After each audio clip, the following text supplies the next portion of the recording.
नमस्कार यो देशकर्नो, कसे आहात? मजेत ना? तर आज आपण पाहणार आहोत कायद्यांविषयी थोडीशी माहिती. तर कायदे म्हणजे आपण बऱ्याच ठिकाणी पाहतो, आपले सरकारचे वेगवेगळे कायदे असतात. म्हणजे वेगवेगळ्या भागासाठी वेगवेगळे कायदे असतात. काही आपल्या कंपन्या स्थापन करायचे वेगळे कायदे, आपल्याला काही लायसन काढायचं त्यांचे वेगळे कायदे असतात, त्यांचे वेगळे नियम असतात.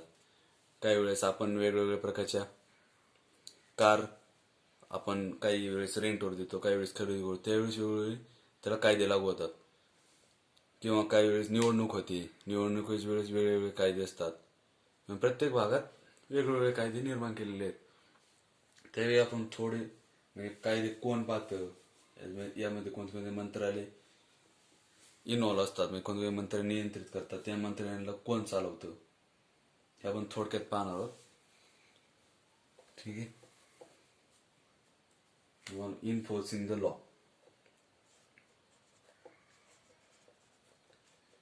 इन्फोर्सिंग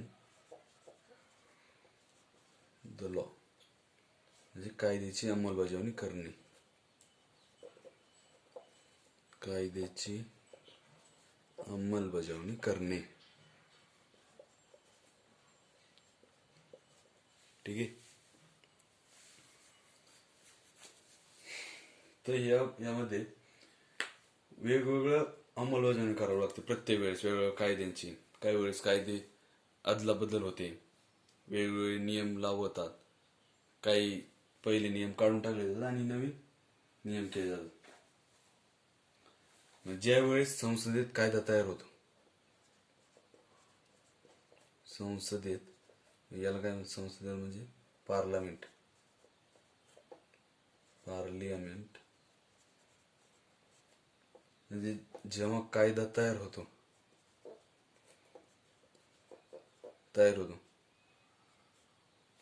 तेव्हा त्याची अंमलबजावणी करावीच लागते.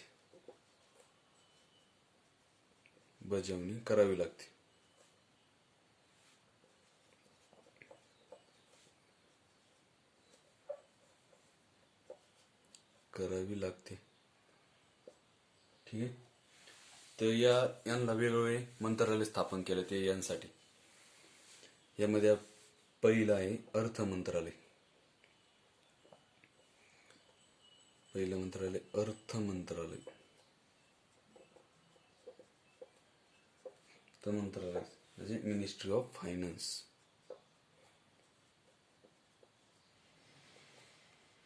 Ministry of finance. 2 नंबर आहे कॉर्पोरेट व्यवहार मंत्रालय. कॉर्पोरेट व्यवहार मंत्रालय म्हणजे ministry of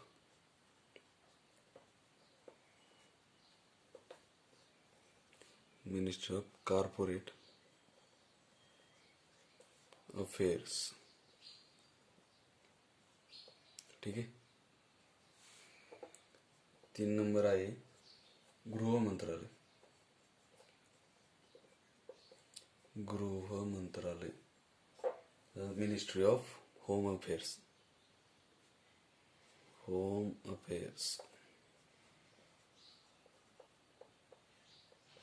ministry of home affairs. 4 नंबरचा आहे कायदा आणि न्याय मंत्रालय. कायदा आणि न्याय मंत्रालय ministry of law and justice.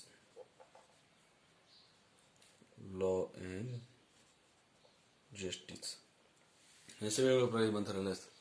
पहिलं अर्थ मंत्रालय, कॉर्पोरेट मंत्रालय, गृह मंत्रालय आणि कायदा आणि न्याय मंत्रालय. या प्रत्येक मंत्रालयाचे काम वेगवेगळे असतात आणि त्यासाठी कायदे पण वेगवेगळे असतात. आणि अशा प्रकारचे वेगवेगळे ज्यावेळेस संसदेत वेगवेगळे कायदे तयार केले जातात त्यावेळेस त्याची अंमलबजावणी पण करावी लागते. अर्थविषयक कायदे असेल ते हे अर्थ मंत्रालय त्याचे पाहणी करतात. कॉर्पोरेट व्यवहाराचे कायदे ते कॉर्पोरेट व्यवहार मंत्रालय पाहणी करतात. गृह मंत्रालयामध्ये जे काही होम अफेअर्सचे कायदे असतील ते पाहतात आणि जे न्यायाविषयीचे कायदे असतील ते कायदा आणि न्याय मंत्रालय पाहतात. आणि या मंत्रालयांसाठी पण काही व्यक्ती असतात जे हे मंत्रालय चालवतात. तर ही सर्व मंत्रालय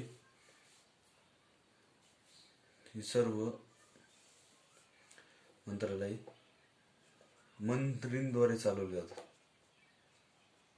मंत्रींद्वारे चालतात, यांच्याद्वारे चालवली जातात.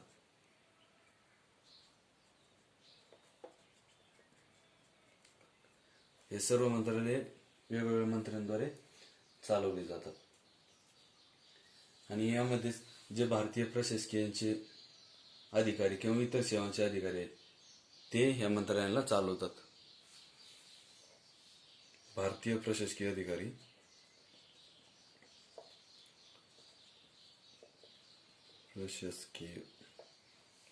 किंवा इतर सेवांचे अधिकारी किंवा इतर अधिकारी. ठीक आहे. याला सांगा इंडियन ॲडमिनिस्ट्रेटिव्ह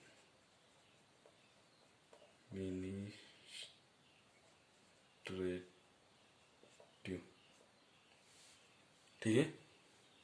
आणि इतर सेवांचे अधिकारी म्हणजे अदर सर्व्हिसेस.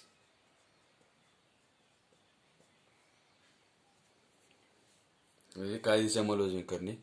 ज्यावेळेस पार्लमेंटमध्ये वेगवेगळे कायदे तयार केले जातात त्यांची अंमलबजावणी करावी लागते. मग त्यावेळेस अर्थ मंत्रालय, कॉर्पोरेट व्यवहार मंत्रालय, गृह मंत्रालय, कायदा आणि न्याय मंत्रालय असे वेगवेगळ्या मंत्रालयांना ते कायदे सोपवले जातात वेगवेगळ्या प्रकारचे. आणि सर्व मंत्रालय मंत्र्यांद्वारे चालवले जातात. म्हणजे आपले काही मंत्री असतील त्यांच्याद्वारे चालवले जातात, जे आपण निवडून दिलेले असतात. आणि यांमध्ये भारतीय प्रशासकीय अधिकारी असतात ते पण आणि किंवा इतर सेवा आहेत ते पण हे मंत्रालय चालवतात. त्यामुळे त्यांचे नेतृत्व करतात, देखरेख कायद्याची. ठीक आहे. अशाच प्रकारे वेगवेगळे व्हिडिओ येत राहतील. त्यामुळे चॅनलला सबस्क्राईब करायला विसरू नका. पुढच्या व्हिडिओपर्यंत धन्यवाद.